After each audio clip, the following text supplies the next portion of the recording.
He was clearly just going to keep calling until I picked up, so I had to pick up. But yeah, so if the government were a bit more on the ball about making sure that people aren't able to just move into a house, not pay the rent, and and stay, I think things like this, when it comes to house costs and why the house market is going up, you have to think about all the reasons why it's going up. Is it going up because a lot of people are not actually paying the rent, and they're just staying in there and saying that I have squatters' rights. I was been paying for a year and now I can't afford it. I've lost my job. How many people are doing this? I would love to know how many people are doing this. They should not be allowed to do this. If someone gets into that situation, there should be some sort of law enforcement that actually comes and removes it. And you don't have to pay them anything. You don't have to pay them anything. Why? Because this is what the tax money is for. If you're paying tax, if you're renting out a property and you're paying tax on the money that you're making, then part of this part of your tax money should be going to spend towards having a free enforcement officer that can come take the person out of the property. I don't know what's going on in how possible is it if people don't pay rent and stuff, but I feel like it might be an issue, and if it's not an issue in England, well, it might be an issue in a different country. So I can't tell you which countries face this, but I'm thinking of what's happening in Portugal with my sister's partner who's had someone in there, had to spend £360 on trying to get that person out, and they had like a 3-month deadline to pay, and on the last month they did actually pay, and then they paid for like 2 months, and that was it. They stopped paying again, and now it's taken about a year, and this time we're actually going to try and get them out. But because they've got young children, they're claiming that they can stay there. Now this should not be allowed, because the government should say, you know what, every single month they should be paying this much money, and we are going to be getting 10% of what they make, and part of us making money is providing they make money. They need to make money because the owners might need to pay off rent, or they might have their own mortgage, or maybe they have a mortgage on a different property and took it out on that property so they can buy this property, and they basically still need to pay off the mortgage. You shouldn't.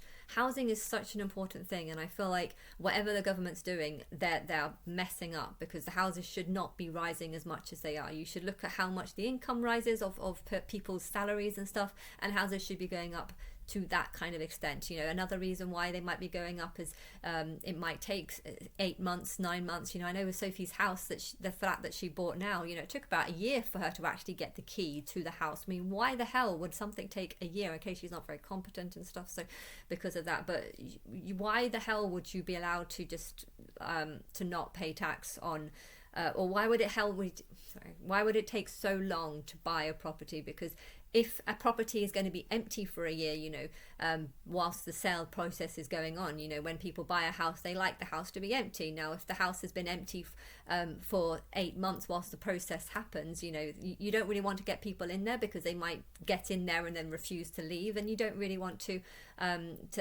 get people in there, find that they trashed the house, and then the person who's bought the house has bought it in a bad condition. So technically you do want the house to be empty during this sort of transition of purchase, but if the transition of purchase is 9 months, then there we go, you've got an empty house, and this is again the reason why house prices are shooting up and up. House prices start going up when there's not that many properties available. Now, if it takes 9 months to sell a property from one person to the other, and if that house has to be empty for that time because the next person doesn't want it to be ruined by the tenants, and the other person wants to sell it at a higher rate because they don't want the problem. If you sell a house with a tenant in it, sometimes it sells for less. So sometimes you want the tenants out so that you can sell it for the maximum amount. But the problem is, once the house is empty, and if it takes 8 or 9 months or 10 months or a year for the sale to actually go through, well, that's another empty property. And this is again the reason why there's so few properties available, because some properties have to be. But if you made the transition period between buying a property so much quicker, then it would be there would be less loss. The house won't be left empty for ages. One of the reasons why there are so few availabilities of properties is because a lot of houses are empty. Some people have 2 or 3 houses because they've got too much money, and they don't like the idea of renting the house out because they don't want people to come in, steal stuff. There is difficulties and problems with with having people living in your house, and because of that, I cannot understand why you would have two properties and not want to rent out one of them. If you're rich, you don't need to, but yeah, empty properties is one of the reasons why the house markets are going up and up. So I don't think there's a problem with that, but I feel like there's so many problems that you can change that would make the housing market far less, and the government's just not doing anything. Helping people pay their rent is definitely not helping things, because it's just meaning that there's less houses available, so that the normal market goes up even more, and people who own houses can sell their houses, rent their houses for even more, and so I feel like a lot of things are just people pretending to help people when really they're just trying to help themselves and build up the investment that they have on their own house, and they don't realize that when they die they're going to go back to being a child, and then there's going to be a whole other bunch of people who are only just thinking about the houses that they have, and they're not giving a shit about the houses that the children want to buy when they get older.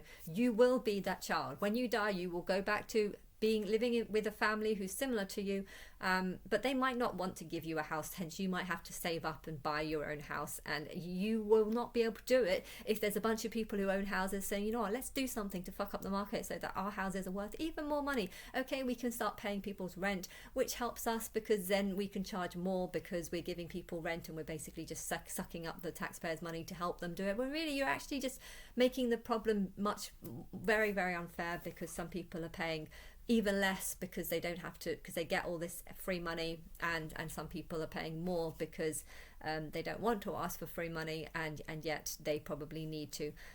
But yes, I don't know, I can't really say how bad the situation is, because I don't know how many people have not paid the rent, but I would love to speak to a bunch of people who own houses and say, how many people have you got in your houses, how many times do people not pay the rent? If you building up the house market is making people not want to pay the rent or not being able to pay the rent, then all you're doing is again dividing the market. You've got some people who are paying this much a year because half the time they say they can't afford it, and then you've got some people who are doing the right thing and actually paying the rent, and they're thinking that everyone's paying the rent because this is what you should do. You should pay the rent every single month. You should pay whatever the market rate is. You should pay that, and if you can't pay that, you need to move into a smaller house. That is what smart people do. But what dumb people do is they think, okay, I'm just going to go for something that I can't afford.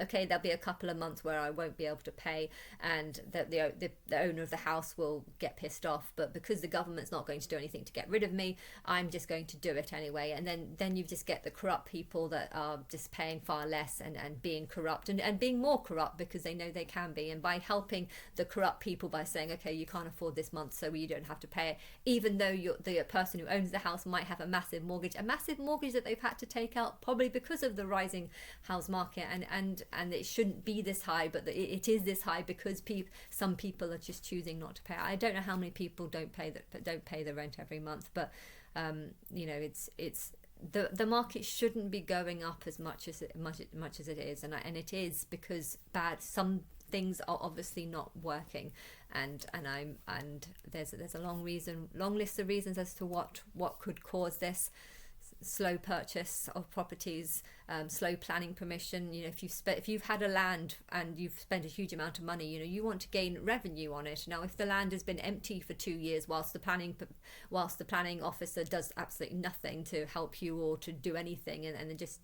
pisses about, obviously that land, when you finally make it, you're going to try and make back the money that you would have gained if the money would have been in a different investment, and then this pushes up prices. And yeah, that's you need to it would be lovely to have a system where you can just be like, I want to buy that house, and then the salesperson, or the people that do the transition of the houses, just types in the house into some sort of form, into some sort of website, and it gets up all the details, all the checks. You say, okay, that was done 3 years ago, that was done 3 years ago, that was done 3 years ago, that was done 7 years ago. Okay, we need to do one more upgrade on that. You do the upgrade, you get someone around, whatever. I don't really know what the checks are about, but you do it within 20, within the week or whatever, and then by the end, okay, transfer the money, transfer the keys, done. If you could get a society where you could just buy a house within a week, or two, and actually get a proper like assessment. You know, sometimes there's lawyers that say, oh, I've done this check and I've done this, and really they've done absolutely nothing. That happened to me on the Ilford house. So I bought a property that was supposedly done lots and lots of checks, and I sold it 3 months later because I realized that there was a ton of things that I didn't notice. There was a false lease, and it was just a copy of something that was incorrect, and there was a fine on it, and I wasn't told any of this. And when I sold it 3 months later, the person who did tell me stuff basically said that the guy that I paid to do certain things didn't do the certain things. So this shouldn't be allowed. You know, this a corrupt housing is such a strong thing. Now, the government seems to be doing a lot of things when it comes to a lot of things. You know, the money that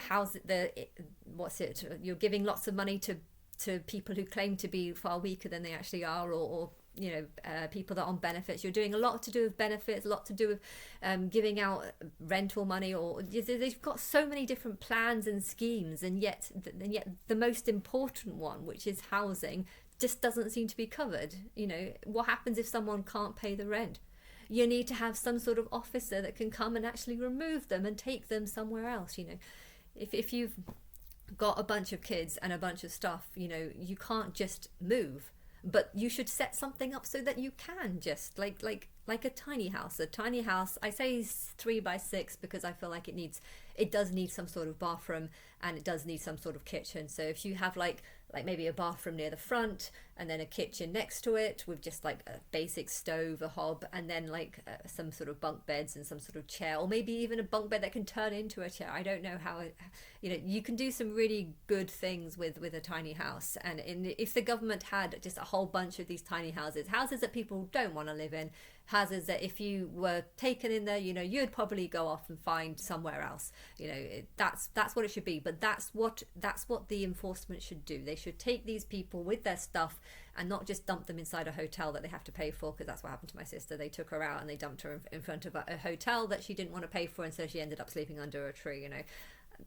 I don't agree with that. You know, I think they should take them to some sort of small house, tiny house, a shed that's lockable, so that they can like leave their stuff in there whilst they go out and find a different place, or whilst they can go out and find a job. And if they want to stay in that place, they can do. But you know, if you did something like that and just took all the people that can't afford their rent and put them into this, you haven't paid this month, so we're going to take, so I've called someone down, we've given you I don't know, could be a 30-day warning if they've been in there a long time. Maybe if they've been in there only 6 months, then you can just take them out on the day that the rent ends. But if they've been there over a year, maybe they should have a 30-day warning.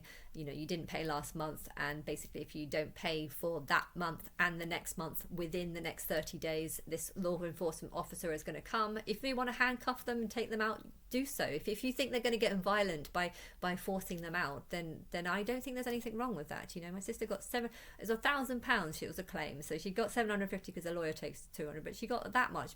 She got £750 because they said they falsely handcuffed her and took her out the property.